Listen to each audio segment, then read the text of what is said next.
आज हमारे साथ मेगामा के एमएलए दीपिका पांडे सिंह।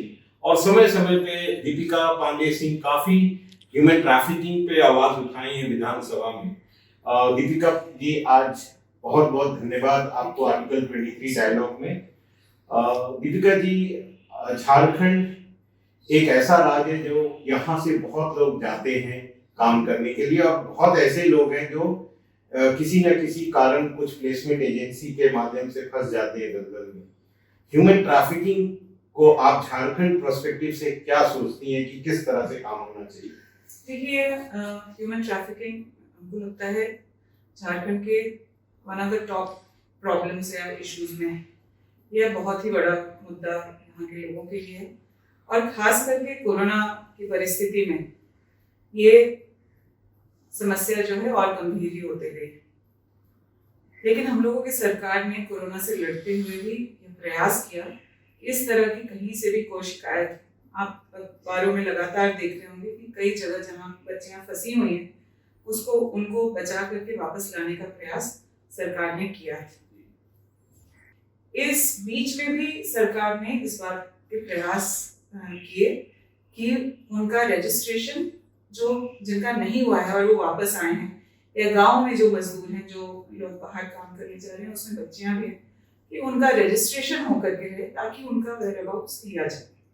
सरकार ने यह भी किया है कि हर पंचायत में एक रजिस्टर मेंटेन किया जाए कि यहाँ से कौन लोग किस वक्त और कहाँ जा रहे हैं, ताकि उनके साथ कभी कुछ किसी तरह की गलत बात ना हो, या फिर जो मिसिंग गर्ल्स की बात आती है तो अचानक ही कहीं कोई गायब हो गया, उस पर भी एक नजर रखा जाए। तो सरकार नीतिगत फैसले ऐसे ले रही है इस वक्त, जिससे कि आने वाले दिनों में हम ट्रैफिकिंग की समस्या से पूरी ताकत से लड़ सकें। कोरोना का समय जरूर हम लोगों के लिए प्रायोरिटीज में बदलाव कर रहा है, लेकिन किसी भी वक्त हम लोगों की सरकार ने ह्यूमन ट्रैफिकिंग के बारे में कोई कोताही नहीं बरती है। जहां से जब जिस तरह की समस्या आई है जिसको इमीडिएट एड्रेस करना चाहिए तो उसको हम लोगों की सरकार ने किया। दीपिका जी, आपने कोरोना की बात डायरेक्टली भी कहा कि ये स्टेट में जब हुआ तो बहुत सारे ऐसे लेबर्स थे, बहुत लड़कियां भी थी जिनको आप लोगों ने यहाँ पर लाया और रजिस्टर भी किया, वो आपके रिकॉर्ड में भी है। बट कहीं ना कहीं कोरोना ने वनरेबिलिटी गांव-गांव में पैदा कर दी है, और वो वनरेबिलिटी काफी हद तक कई लोगों की जॉब्स चली गई हैं। बहुत ऐसे जब भी इस तरह का आपदा आता है तो कहीं ना कहीं एजेंट्स इस तरह के होते हैं जो लड़कियों को बहला फुसला के दिल्ली या बहुत बड़े शहरों तक सपना दिखाते हैं। इसके लिए आपकी सरकार ने किस तरह से? देखिए, एक लेजिस्लेटर होने के नाते नहीं, मैं एक महिला होने के भी नाते ये बात कह सकती हूँ कि किसी भी आपदा, किसी भी क्राइसिस के समय वर्स्ट सफरर्स महिलाएं होती हैं जी। या तो उन पे डोमेस्टिक वायलेंस के मामले बढ़ जाते हैं, जैसा अभी रिपोर्ट्स आ रहे हैं, चाहे उनके अगेंस्ट सेक्सुअल हरासमेंट या अब्यूज की बात है, वो उसकी संख्या हम लोग बढ़ती हुई देख रहे हैं, या फिर फाइनेंशियल तरीके से भी कई महिलाओं के काम चले गए हैं। कंपनियां भी अगर किसी को हटाने का पहले सोचती हैं तो महिलाओं का जो है उनको फोर्स रिटायरमेंट या इस तरह वॉलंटरी रिटायरमेंट वगैरह कराया जा रहा है। तो हर तरह से, और फिर देखिए कि जो ये कोरोना के दौरान लॉकडाउन का भी समय रहा, तो घरेलू काम काज का भी दबाव सबसे ज्यादा महिलाओं पर है। उनके मेंटल हेल्थ, फिजिकल हेल्थ सभी पर जो है इस पेंडेमिक का बहुत गहरा असर पड़ा है। हम लोगों की सरकार ने जो भी पहल की है वो महिलाओं को भी फोकस में लेकर के था। महिलाएं इस लड़ाई में लड़ने में योगदान तो दे ही रही थी। आप देख रहे होंगे दीदी किचन वगैरह चल रहा था, भूख से किसी को परेशानी नहीं हो, खाने को लेकर के दिक्कत हो, क्योंकि हम लोग पिछले सरकार में देखे कि झारखंड की बहुत बदनामी हुई कि भूख से मौत हुई। तो वो तो कोरोना का समय नहीं था, लेकिन इस कोरोना में जब लोग कई सारे बेसिक चीजों के लिए जूझ रहे थे तो उस वक्त भी महिलाएं आगे आकर के आई और इस लड़ाई में वो सम्मिलित रही। जितने भी लेजिस्लेटर्स हैं, महिलाएं भी, वो भी जितनी मेरी महिला विधायक साथी, सब लोग इस लड़ाई में जितना कि पुरुष योगदान जब कर ये रहा लड़ाई है। जब ये लड़ाई है और आपकी सरकार लड़ रही है, डाउन कोरोना से लड़ रही है, पर अंदर में कहीं ना कहीं ऐसा होता है कि गांव-गांव में कुछ दलाल आ जाते हैं और लड़कियों को प्रलोभन, इसके लिए as a legislator, as MLA, आप क्या कहना चाहेंगी? देखिए अभी जो लॉकडाउन अनलॉक होना शुरू हुआ, तो आज के दिन सबसे ज्यादा बड़ी समस्या जो हम लोगों के सामने खड़ी होकर के आई है इस वक्त रोजगार का, वो चाहे नौकरियों का हो या स्वरोजगार का हो या अलग अलग एंगेजमेंट में। तो इस डेस्परेट सिचुएशन का फायदा लोग उठाने की कोशिश करते हैं जी। लेकिन इस बीच जो सरकार ने रजिस्टर रखवाने का काम किया है, मुखिया को इस बात का अपडेट रहना चाहिए, या फिर जो भी मूवमेंट, ये लोग जो वहां भी जाएंगे आएंगे तो ट्रांसपोर्टेशन का कोई एक मोड चाहिए, तो ये मूवमेंट भी जो है उस पर सरकार बहुत कड़ी मॉनिटरिंग कर रही है। कोई भी बस, ट्रेन या हवाई जहाज से भी ट्रैफिकिंग की बात आ रही थी, तो उसको बहुत क्लोजली मॉनिटर किया जा रहा है, पुलिस उस पर बहुत और प्रशासन ने पैनी नजर रखी हुई है। और हम लोग खुद क्योंकि लोगों से मिलते जुलते हैं, तो आज हम देख रहे हैं कि हम शायद अपने लोगों को कहीं बाहर इस परिस्थिति में नहीं भेजना चाहते, लेकिन ये लड़ाई सिर्फ बीमारी से नहीं, भूख से भी है। अगर उन्हें कोई रोजगार का अवसर मिल रहा है वो किया जा रहा है। और साथ ही साथ खास करके महिलाओं के लिए आपने देखा होगा कि अभी कुछ स्पेशल पैकेज जो है सखी मंडल के माध्यम से सरकार ने दिया है, तो ये खास करके महिलाओं के लिए एफर्ट्स थे। दीदी किचन की जिम्मेदारी अगर उन्हें दी गई तो उन्हें कुछ रिसोर्स प्रोवाइड किया गया, कैसे महिलाओं तक फाइनेंशियल मदद पहुंचे ताकि वो अपने गांव घरों में सुरक्षित रहकर के इस काम को करें, इस पर है। और जो भी मूवमेंट हो रहा है उस पर हम लोग बहुत सख्ती से नजर रख रहे हैं। दीपिका जी, एक बहुत ही बड़ी कंसर्न जो कि अक्रॉस द कंट्री और काफी इंटरनेशनल ऑर्गेनाइजेशन ने एक कंसर्न जारी किया है कि जब कोरोना से जब जैसे ही अनलॉक होगा, पूरा फुल अनलॉक होगा और स्कूल्स खुलेंगे, उस दौरान काफी ऐसे बच्चे जो स्कूल्स में, खासकर लड़कियां, स्कूल ड्रॉप आउट्स बढ़े, ये अनुमान लगाया जा रहा है। ऐसे में as a leader, as a politician, आप बच्चियों को बचाने के लिए जो स्कूल्स से वंचित ना रह जाए, उनको वापस स्कूल में लाने के लिए आप लोगों की क्या as a political, as a what is your vision? देखिए ये जो है अभी सेंट्रल गवर्नमेंट की तरफ से स्कूल्स खोलने का डिसीजन जो है स्टेट पे छोड़ा गया है, लेकिन जब स्कूल खुलेंगे तब की बात है। लेकिन अभी तैयारी जो है स्कूल खुलने पर किस तरह से हम लोग बच्चों को सुरक्षित रखेंगे, या फिर वापस जो पढ़ाई का माध्यम है हम लोग के क्लासरूम टीचिंग का, उसमें वापस बच्चे उसमें इन्वॉल्व हो सकें, इसका प्रयास शुरू है। जिला के स्तर पर सभी एनजीओज, आप जानते हैं कि उनकी महत्वपूर्ण भूमिका होती है जमीनी स्तर पर, उनको भी इस बात के लिए जागरूक किया जा रहा है कि आने वाले दिनों में जब वापस जिंदगी और पटरी पर लौटे, खास करके जब बच्चे इन्वॉल्व हो जाएं, तो हम इस बात को सुनिश्चित करें कि वो एक नॉर्मल जिंदगी जैसे पहले चल रही थी वो चले।